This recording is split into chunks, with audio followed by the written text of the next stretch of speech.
The Pokemon market's crashing again. I know it's a hard thing to believe that we could be going through this again and again and again. We'll be getting into it right after this.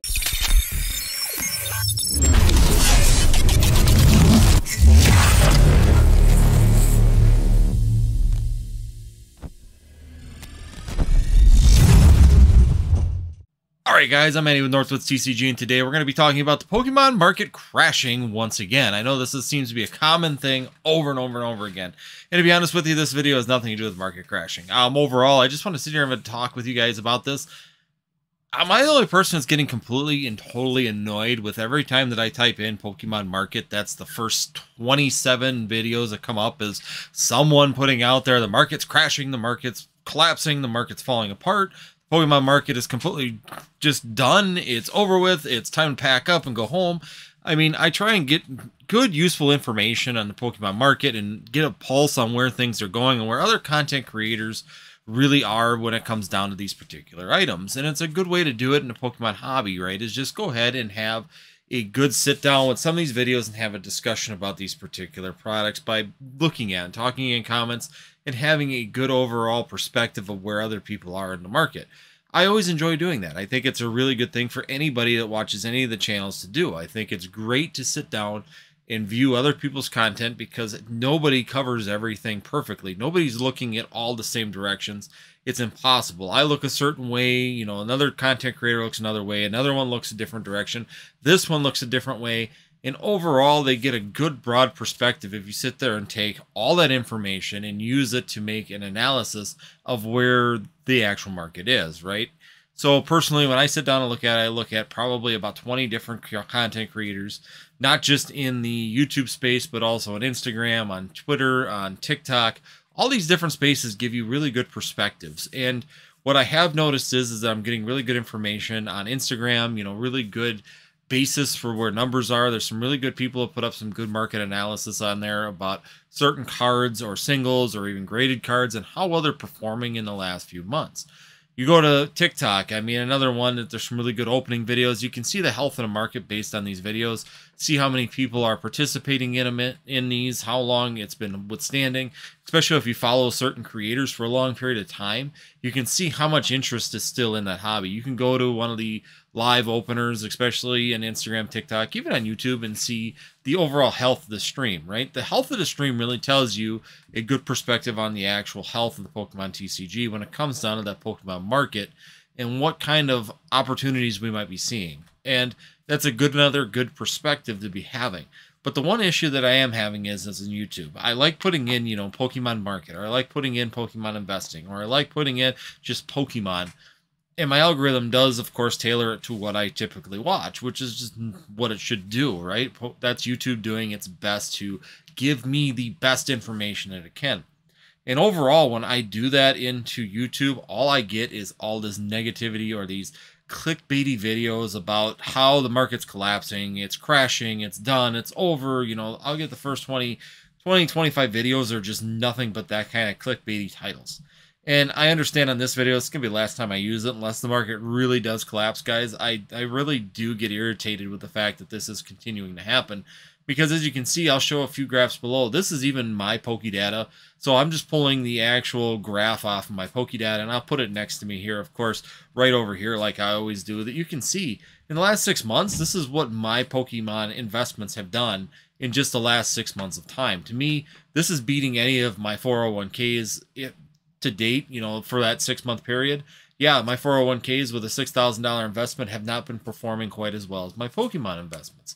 That's not necessarily saying that that's always going to hold true, but currently this is what I'm actually seeing. And once again, in other videos, I've had comments come through where people discuss, you know, how Celebrations hasn't moved in price. And that's not true. It depends on when you bought in, correct? You know, the buy-in point is a big part in the Pokemon investment scheme. And when it comes down to the overall Pokemon market, buying in the correct time frame is more important a lot of times than actually the product actually moving itself, right? Because if you buy in at a low point, you're going to see more chance or opportunity for prosperity on that particular product.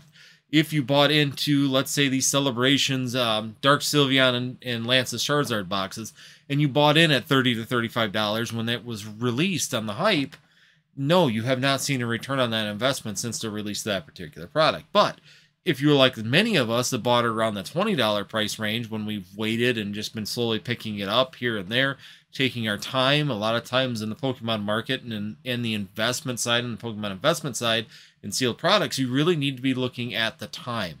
Sometimes taking your time on purchasing a lot of these products can have more fruition than actually getting them right away. And in an investment aspect, sometimes waiting for those good investment opportunities to appear do a lot more for you in the long run than jumping in, right? So overall, is the market crashing? Well, yeah, if you buy in at the high side of everything and you bought it in on release when it was super expensive, so you bought even Shining Fates, you bought ETBs at $50 to $60, even $140 when they first came out, you're way upside down, right? You're nowhere near seeing a profitability. And yeah, it's kind of crashed for you. But for someone like myself, who's been buying them around $38 to $40 a piece, they're sitting even, and we continually see these little bump ups to where it disappears off the shelf, and we see the market increase just as it should naturally. And that's where the importance of a buy-in point kind of shines. Now, overall, is the market itself crashing? Not at all. I mean, we look at some of the products aren't moving, and I've even done videos where I've explained that. Why certain Pokemon sealed products for your investments haven't been moving is because of the fact that Pokemon Center still has those products available on there. And as long as they're available on there, there's no reason for the secondary market price to surpass the Pokemon Center price. It will equal to it, and you've seen it kind of bounce around within $5. And it really sometimes kind of breaks over by a few dollars, and then it drops down by $5. Sometimes you'll see it drop down by 10 because some stores will push out a large quantity of them. And these are just natural ebbs and flows of the market. It's not meaning a crash.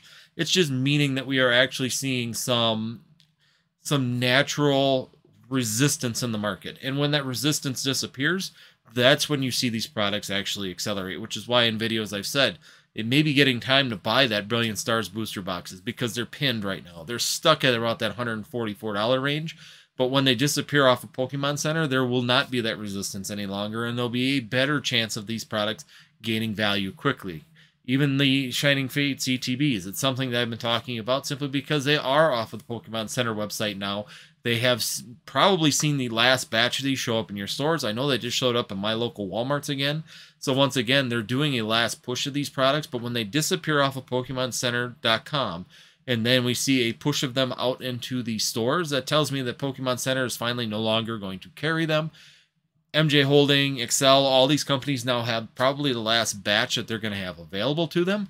And that means that now there's an opportunity for that secondary market to take effect. And we could see some really good things potentially in the next couple of years on these particular products. Once again, it's timing, guys. Markets don't just crash for no reason. Pokemon market is doing very well. It's very stable. We're seeing some really good excitement coming up with Scarlet and Violet 151. The scary thing I'm hearing about that is people saying that there's going to be a short print, which could really make some very detrimental things when it comes down to the market. It could really cause some hampering at that point when it comes down to people wanting this product and prices accelerating really quickly.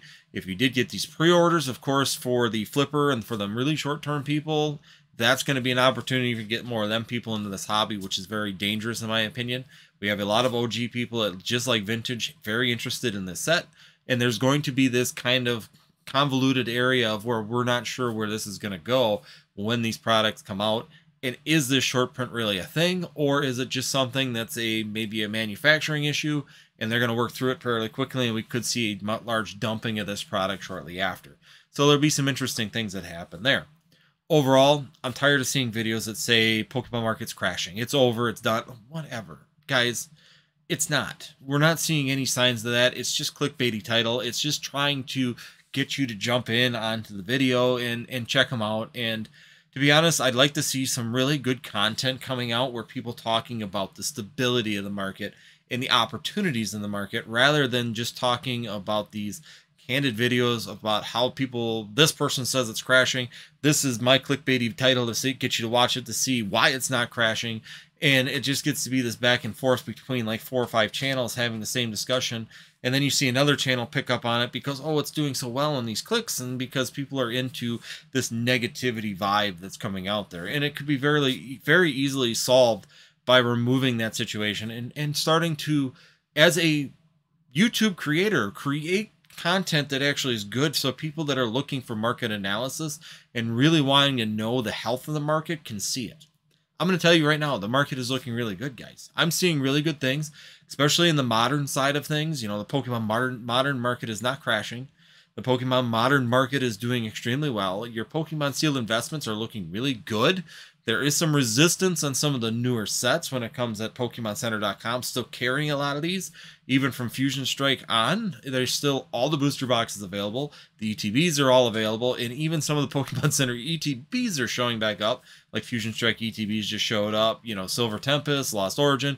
All these ones are showing back up on Pokemon Center, which is putting that downward pressure, or at least putting a cap on it. As long as that cap is there and you can go to Pokemon Center and get it shipped to you with free shipping, just paying tax, there's no reason for that secondary market to really have the opportunity to flourish beyond that point. You can't get fruition to a product when there's a cap of something else, somebody selling it that's a nationwide company, keeping a cap on that particular item. Once that cap is gone, there's no stopping it at that point in time, except for the overall hype and FOMO and excitement for that particular product, or people's ambition and opportunities looking for that particular item or something in that product. So once again, there's some really good things that you need to be looking at in this Pokemon market.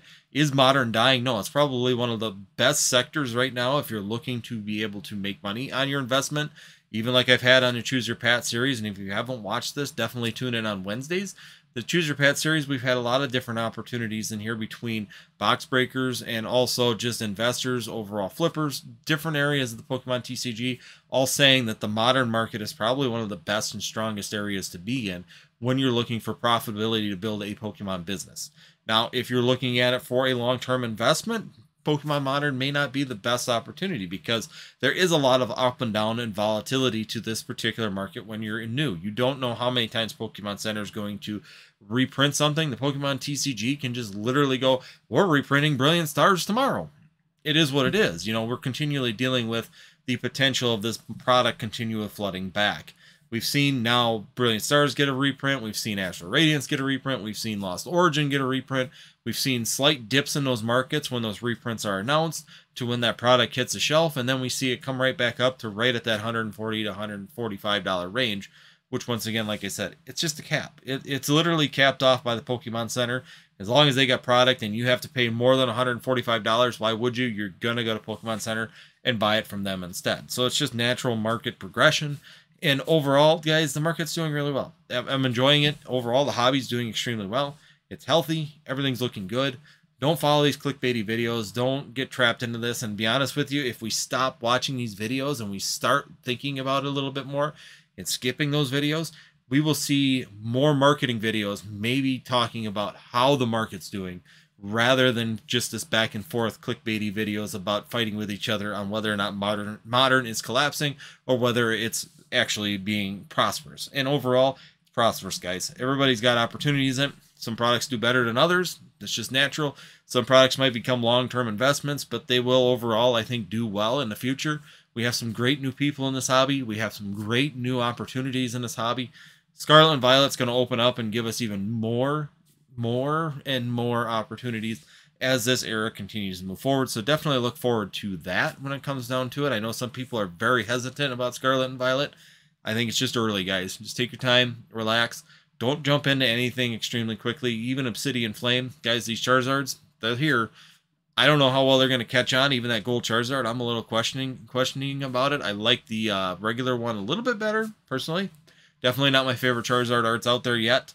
But as time moves on, it may grow on all of us, and we may see an actual jump or a push for these particular products. So, once again, guys, just take your time. Stop hitting the clickbaity videos, please.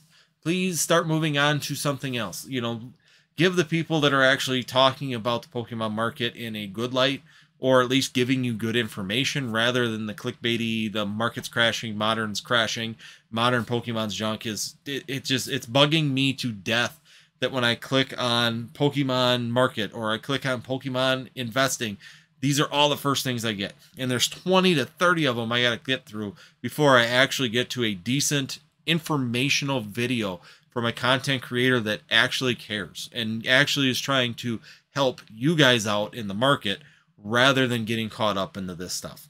And that's the biggest issue I have. There's a lot of good content creators out there giving you the good information.